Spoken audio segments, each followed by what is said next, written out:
Hello everyone, this is Jotto and welcome to the HearthStone Weekly, bringing you the top decks, bringing you the most interesting cards, and bringing you my opinions on the state of the metagame for this week's tournament. So without further ado, let's get started, shall we? Top 8 Managrind's tournament. First place Knight, second place Spage, third place Epic Tanks, fourth place Dynoob, fifth place Space Wizard, sixth place Sorgate, seventh place Doomtop, and eighth place Moon. So, first place Knight. This is mid to late game beatdown deck. We've seen it once before. Not much has changed, but it's worth going over again.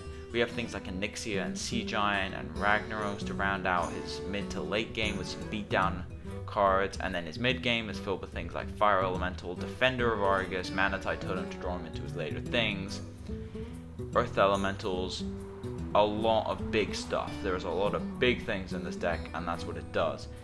It's later game mid-range, essentially. It's pushing the barrier of where mid-range is, but it's not control, because it doesn't really focus on controlling the board as much. It's focusing around putting down minions to just destroy what's on your opponent's board and then winning the game with big stuff late game.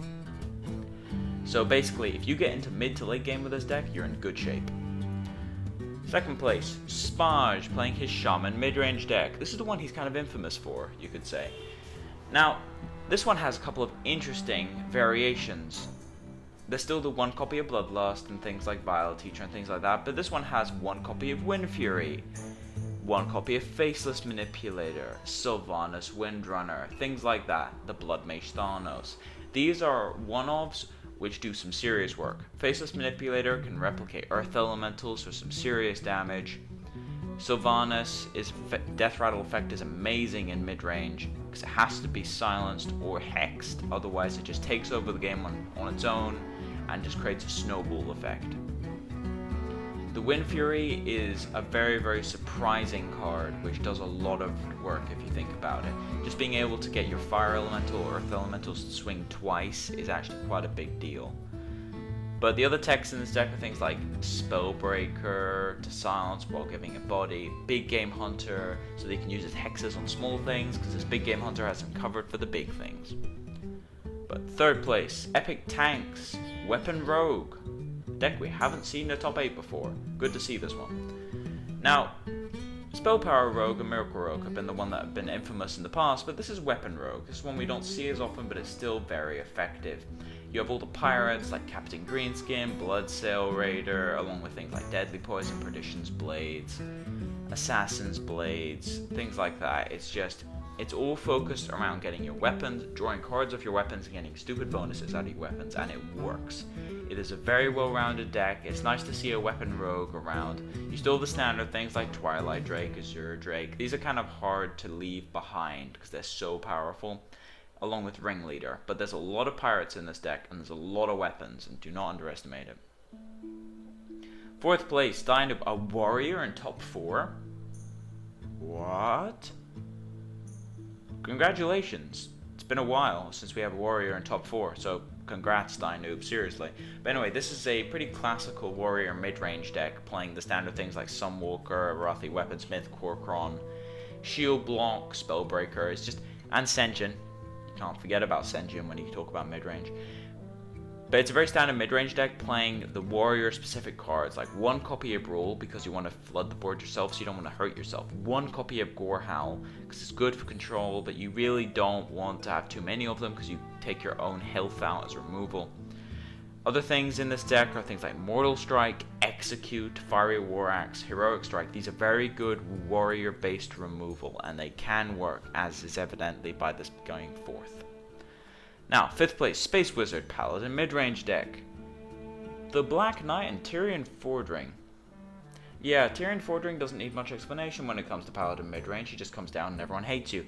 Because if they don't silence him or hex him, he wins the game. Just because, even if they assassinate him, you get a 15 damage weapon. A 15 damage weapon. That's ridiculous. But then if you look at the other legendary here, is the Black Knight. Now, this is one of the most underestimated legendaries in the game. But most of the time it kills Senjin, or Sunwalker, or Ironfur Grizzly. There's a lot of tall minions that this thing kills. Druid of the Claw. These are big taunt minions that need to be dealt with, and Black Knight gives you a 2-for-1 on these minions, which is very good. Standard things in here like Wolf Rider for removal, the one of Leon Hands and Harrison Jones, one which helps against aggro and control, and mid-range. Mainly control and mid-range because it comes later, gives you some health, gives you some cards. It's really, really good as a one-off. Harrison Jones deals with weapons, nice to have in any deck. Other things like Sword of Justice synergizes amazingly with Argent Commander. Eldar Peacekeeper is equivalent to an Assassinate because unless it has a crazy effect, that card is not doing much once it's been Peacekeepered. And Blessing of Kings, just surprise factor and standard removal. It's a very well-rounded deck. The Black Knight, I think, was the highlight of this deck, being a card which has been very underestimated. 6th place, Sorgath, Hunter Aggro Combo. Now, this is a weird deck. Like, you can't really put an archetype to this thing. I did try, but if you look at the actual deck list, it's a lot of one-offs, and it's spread between a combo between Core Hound and Unleash the Hounds with things like Snake Trap, which is a very powerful combo that people have used before with Gladiator's Longbow and things like that, and just a lot of burst damage. But then there's a lot of aggro. Things like Hound Monster, Bloodfen Raptor, Flare to get rid of secrets, Stone Tuskabor, Timberwolf, Acidic Swamp Ooze. Like, these are a lot of aggro cards. And then there's the epitome of all hunter decks called Animal Companion. I think that's played in every hunter deck. Anyway, there's a lot of aggro in this deck with a late game plan. What this deck tended to do was push through damage early, get them down to about 10 health, whittle away at them with the hero power, and then go Core Hound, Unleash the Hound, you're dead. That's what this deck was designed to do. It was very good at its combo, and it was a fairly reliable combo deck. Most combo decks don't make top 8. Why? Because the combo is easy to stop. In this case, he had to abide his time because the Core Hound had to get through. If he didn't get through, he couldn't kill the guy. But he has plenty of removal to deal with taunt minions and a lot of silences, and it just worked. 7th place, Doomtop Mage Spell Power, another deck that most people didn't think could make it this far, but haha, this made it this far. Now, Mage Spell Power decks, also known as direct damage decks, play things like Dalaran Mages and Archmage, Malagos, and all manner of spells. And don't forget about Azure Drake. Azure Drake is the spell power minion, which is so powerful it even makes it into decks that don't use spell power. But if you look at the rest of the deck, things like Pyroblast, Fireball pretty much uses direct damage in this deck as opposed to removal, but they can be used as removal. Arcane Missiles get seriously pumped up by spell power. Frostbolt can become really strong with spell power. Arcane Explosion becomes a mini Flame Strike, of which there is one in the deck. Cone of Cold is amazing and is a substitute for Blizzard essentially if you need it. Polymorph is just amazing, and he also plays Blizzard. So if you think about it, because he's playing a spell power deck, he's essentially playing 4 copies of Blizzard with 2 Arcane Explosions and a Flame Strike. That's like 3 copies of Flame Strike, 4 copies of Blizzard. There's a lot of AoE in this deck, a lot of ways of stopping aggro. Very well-rounded spell power deck. Good to see this will make it that far. 8th, Moon Mage Midrange. Now, mid-range decks are normally fairly equal in terms of what they play. In terms of mage, they have the water elementals and the arcane intellect and things like that, and polymorph, basic stuff. I'm not going to talk about that. I'm going to talk about the interesting stuff in here.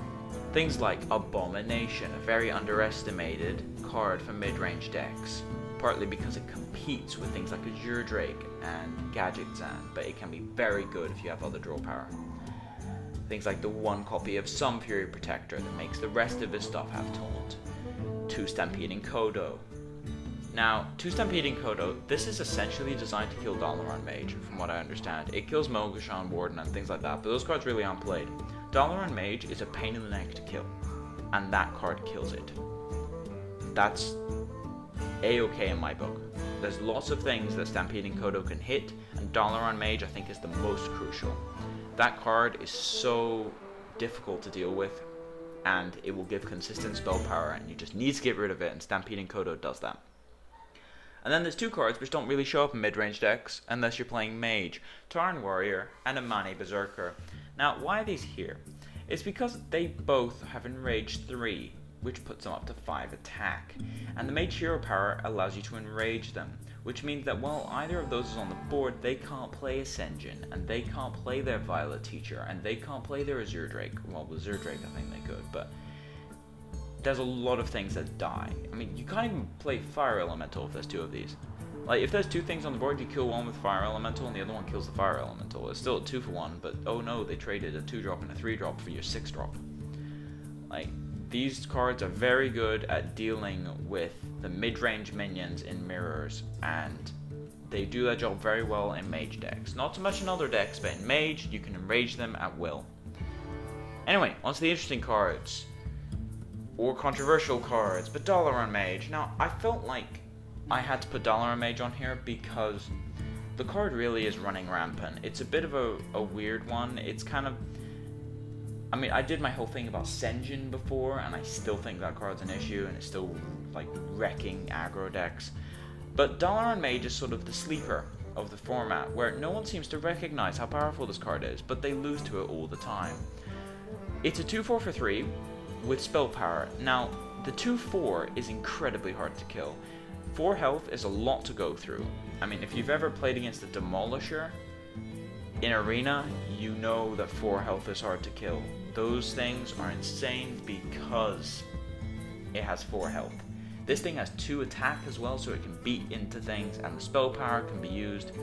It can be used as a combo starter because it costs 3 mana, or you can play it on turn 3, and chances are, unless they throw 2 or 3 cards at it, it's going to live. That is why this card is so powerful. I feel like it's a bit too powerful. It's played in too many decks. It shouldn't really be considered in decks that don't play a lot of direct damage, but it is, and that's where I think the problem is. It's one of the only spell power minions, along with Azure Drake, which is played in decks that don't directly want spell power, because its body is so good, and the spell power helps out sometimes. But 2/4 for 3 is solid anyway, and I feel like this card has a little bit too much impact on the board when it comes in. Onto the actually interesting cards, Blood Mage Thalnos. Now, he was a format definer pre-beta.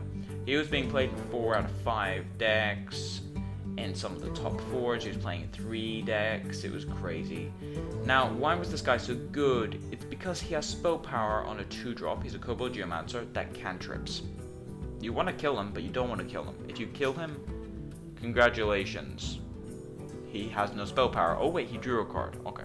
If you silence him, they just play Sunwalker and you feel like an idiot. He's a very powerful card, very underestimated. I feel like we're going to see more Blood Mage Thalnos the more sort of tournaments we have and the more cards people get, especially after the wipe that's coming soon. People are going to start getting their collections up, and I think Blood Mage Thalnos is going to make a rise to power, so to speak. Those 2 effects are very powerful, and they're both on the same card. Look at Azure Drake. That kind of proves that this effect is insane. Azure Drake costs more, so he's not as good for early game and combo starters. But Blood Mage Thalnos has draw card as a death rattle, not a battle cry. But then again, same effect, less cost, just as good. Now, our third card for this week is the Black Knight. Now, I talked a bit about this in Space Wizard's deck, but the Black Knight is very underestimated as a legendary. I feel like he never really had a time to shine, and now I think is the time for him to shine, because mid-range decks are everywhere. We had a bit of a blip in aggro, but then everyone started playing oozes to hate on rogues. So rogue aggro's died off a bit, warlock aggro wasn't consistent enough, so everyone's shifting towards mid-range again. What does this card do? Eat mid-range decks. It kills Earth Elemental, it kills Druid of the Claw, it kills Senjin, that's a big one, it kills Sunwalker. These are big taunt minions, and it's not even random, you get to choose. It's a 4/5 that destroys something instantly, and then has to be removed. It's a 2-for-1, situational, but not that situational. Everyone plays taunt. If you see this in Arena, by the way, not many people realize this, take it, just slam it. If you see this in Arena, I guarantee every time you draw it, you'll be able to use it. Everyone in Arena picks Taunt, and in Constructed, Taunt is making a rise again, and I feel like this card is terribly underestimated. It should be played more. I don't understand why it isn't.